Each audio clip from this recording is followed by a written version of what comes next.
Muito bem, gente. Boa tarde. Isso aqui é um pequeno vídeo de revisão de tudo que a gente chegou a ver em sala de aula. Então, vou tentar ser o mais objetivo possível para que o vídeo fique curto, ok? Bom, o primeiro conceito que a gente aprendeu foi o conceito de corrente elétrica. Ele é representado pela letra I minúscula. Aqui nós temos, então, um pedaço de um condutor, ou um fio, com várias cargas se movimentando dentro dele. Repara que nós temos aqui um movimento ordenado e direcionado, da esquerda para a direita, o que configura uma corrente elétrica. Para calcular a intensidade dessa corrente elétrica, basta que eu divida a quantidade de carga que está passando pela seção do condutor pelo tempo que ela demora para atravessar esse condutor. Então, corrente é igual a carga que atravessa a seção do condutor dividida pelo tempo que ela demora para atravessá-lo. Essa carga, lembrando que ela tem uma unidade de medida que é o coulomb, representado pela letra C.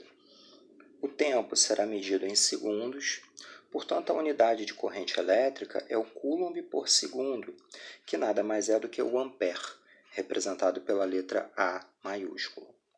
Exemplo, 20 amperes.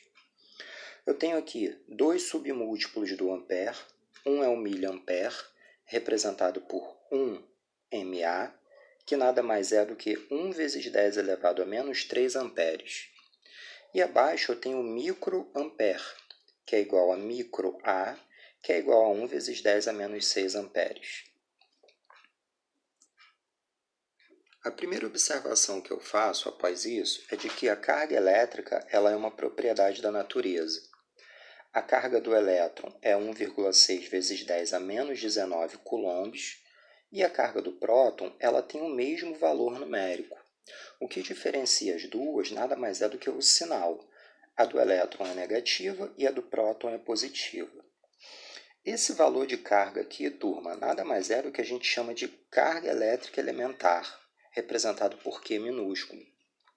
A carga elétrica elementar ela é a menor carga elétrica que existe na natureza. E toda carga elétrica será um múltiplo da carga elementar. Isso nos conduz a uma equação muito útil. A carga elétrica de um corpo será igual a N, que é o número de elétrons, vezes a carga elétrica elementar, que é a carga de um único elétron. De novo, a carga total de um corpo, Qzão, é igual a N, que é o número de elétrons, vezes a carga elementar de um corpo, que é a carga do elétron. O próximo conceito que a gente chegou a ver ainda em sala de aula foi o conceito de resistência elétrica dos materiais, representado pela letra R maiúscula. A resistência elétrica ela nada mais é do que a dificuldade que a carga elétrica encontra para se mover dentro de um condutor. Ela é medida em ohms, representada por ômega. Exemplo, 100 ohms. Um outro conceito que a gente chegou a ver ainda em sala de aula foi o conceito de diferença de potencial elétrico, representado pela letra U. Essa diferença de potencial elétrico ela também é chamada de tensão elétrica ou voltagem. Ela indica a quantidade de energia que cada coulomb de carga transporta da tomada até as máquinas. Ela é medida em volts, representada pela letra V. Exemplo, 10 volts é a mesma coisa que 10 V, que é a mesma coisa que 10 joules por coulomb. O que eu quero dizer com isso?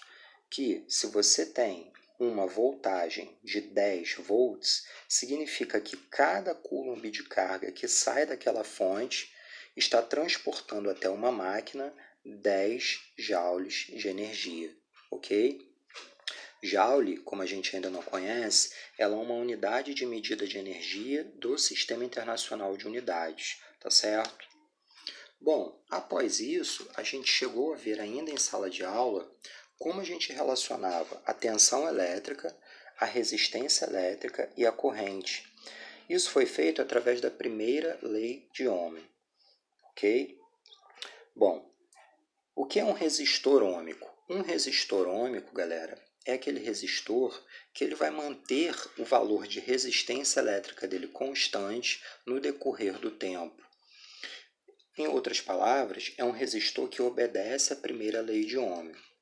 Todo resistor que obedecer à primeira lei de Ohm, ele é chamado de resistor ôhmico, e ele vai gerar um gráfico de tensão por corrente com esse aspecto aqui, ou seja, ele vai ser uma reta no plano cartesiano, tá certo?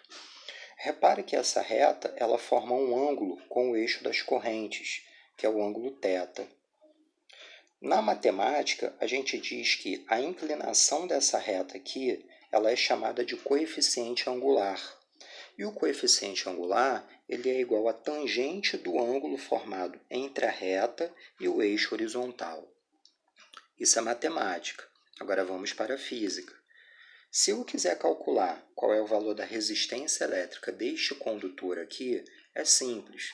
Basta eu calcular o coeficiente angular desta reta, ou seja, a tangente do ângulo θ é numericamente igual à resistência elétrica.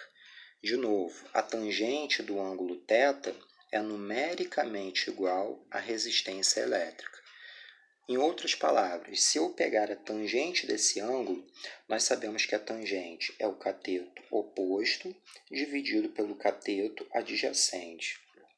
O cateto oposto ao ângulo ele está representando a voltagem. Olha aqui, ó. Repare que esse comprimento é igualzinho a esse. Então, esse lado aqui representa a voltagem ou a tensão.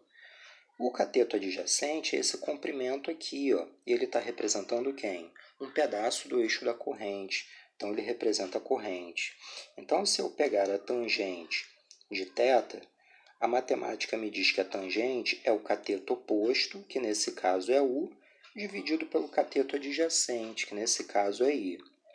Só que U sobre I, da primeira lei de Ohm, a gente vê que é igual ao valor da resistência elétrica. Então, é o que eu expliquei anteriormente. Para calcular o valor da resistência elétrica em um gráfico de U por I, basta que você calcule a tangente de θ. A tangente de θ será igual a U sobre I, que será igual ao valor da resistência elétrica daquele condutor. Ok? No próximo vídeo, eu vou tentar resolver algumas questões e vou fazer sempre vídeos curtos, tá certo? A próxima tarefa, então, eu vou deixar hoje, que é uma lista de questões. Vocês vão tentar fazer e depois eu publico uma resolução dessas questões para que vocês possam comparar a resolução de vocês com a minha resolução, tá certo? Qualquer dúvida eu estou à disposição pelo aplicativo, é só acenar. Obrigado, galera. Um abraço.